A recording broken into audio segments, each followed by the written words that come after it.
Hi అందరూ. ఇప్పుడు మీరు చూసేది very simple and easy egg recipe అండి. పిల్లల కోసం వాళ్ళు ఇలా చేస్తే కనుక తినకుండా అస్సలు ఉండరు. మీకు కూడా చాలా టైం సేవ్ అవుతుంది. ఎస్పెషల్లీ బాయిల్డ్ ఎగ్స్ రోజు తినాలంటే ఇరిటేట్ అవుతారు కదా. అట్ ద సేమ్ టైం ఇట్లాంటి రెసిపీ చాలా సింపుల్గా చేసుకునేది అండ్ టైం సేవింగ్, పిల్లలు కూడా ఎంతో ఇష్టంగా తింటారు.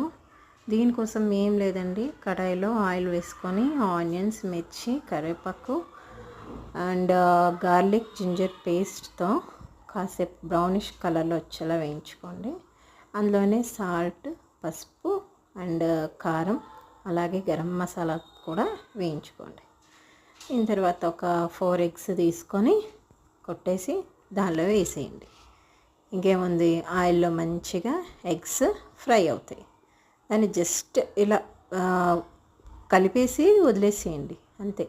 అదేంటంటే ఎగ్ బూర్చి టేస్ట్ రాదండి, ఇది కొంచెం డిఫరెంట్ టేస్ట్ వస్తుంది. ఇలా చేసుకుంటే ఖచ్చితంగా వదలకుండా తింటారు, అందరికీ నచ్చుతుంది కూడా. ఓకే, అండ్ పిల్లలు కూడా ఇష్టంగా తింటారు. చాలా ఈజీ రిసైప్. ముఖ్యంగా చెప్పేది ఏంటంటే చాలా ఈజీ రిసైప్, లైక్ లంచ్ బాక్సెస్లో చేసుకోవడానికి ఇది చాలా ఈజీగా ఉంటుంది. హోప్ మీకు ఇలా వీడియో నచ్చింది అనుకుంటున్నాను. Please subscribe. Thank you.